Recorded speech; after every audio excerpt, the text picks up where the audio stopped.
తెలుసుకున్నాం. అందులో ఏముంటాయి? టాన్సల్స్ అనేవి ఉంటాయి కదా, మనకు రోగాలు రాకుండా కాపాడటానికి. మరి వీటిని కాపాడాలంటే మనం ఏం తినాలి? గడ్డి మొత్తం తినాలి. ఏం గడ్డి? మంచి గడ్డి. ఏం గడ్డి తింటారు మీరు? ఫంక్షన్కి వెళ్తే ఏం గడ్డి తింటారు చెప్పండి? చికెన్ కదా అమ్మ, అందరూ చికెన్ పలావ్, చికెన్ పలావ్. లాస్ట్లో ఏం తింటారు?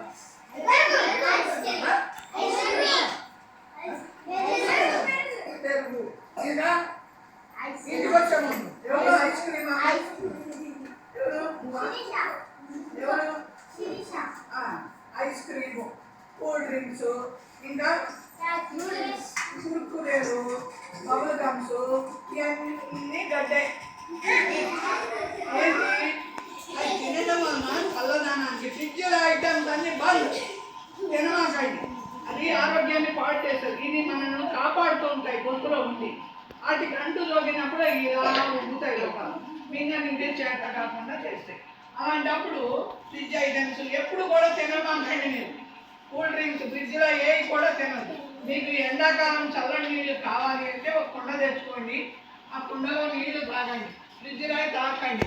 బబుల్ గమ్స్, కుర్కురేలు, ఏంటి కూల్ డ్రింక్స్, ఇంకా ఐస్ క్రీమ్లు, ఐసులు ఇవన్నీ మానేయండి. ఇంకా మీకు తొందరగా జబ్బులు వచ్చే అవకాశాలు ఉంటాయి. కాబట్టి అవేవి తినకూడదు. అర్థమైంది కదా? అలాంటప్పుడు మరి అవి తినకుండా ఉన్నప్పటికి కూడా ఒక్కోసారి మనం తినే పదార్థాలు విషపుచ్చినప్పుడు వాపు వస్తుంది. అప్పుడు డాక్టర్ దగ్గరికి తీసుకుపోతే ఏమంటారు డాక్టర్ గారు? అమ్మాయి బాగా ముదిరిపోతేనే అన్నం మిగలదు కాదు. అలాంటప్పుడు ఆపరేషన్ చేసి వాటిని తీసేయాలంటారు. దేన్ని?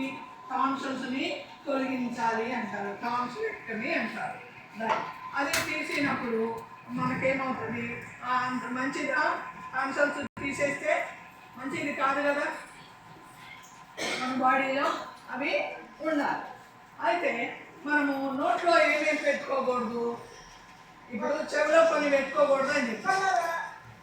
ఎవరు? నోట్లో ఏం పెట్టుకోకూడదు?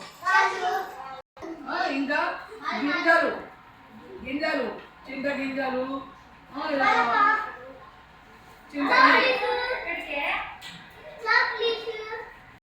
గాలి పోయేది ఒకటి ఉంటుంది. ఈ గాలి గదిలో ఒక రూపాయి బిళ్ళ అడ్డుపోయిందంటే ఊపిరాడకపోతే ఏమవుతాం? చచ్చిపోతాం కదా. అలాంటప్పుడు మనము నోట్లో గోళీలు ఒకటి, రూపాయి బిళ్ళలు ఒకటి, గింజలు ఒకటి, మళ్ళీ చిన్నలు అలాంటి రాళ్ళు అలాంటివి కూడా పెట్టుకోకూడదు.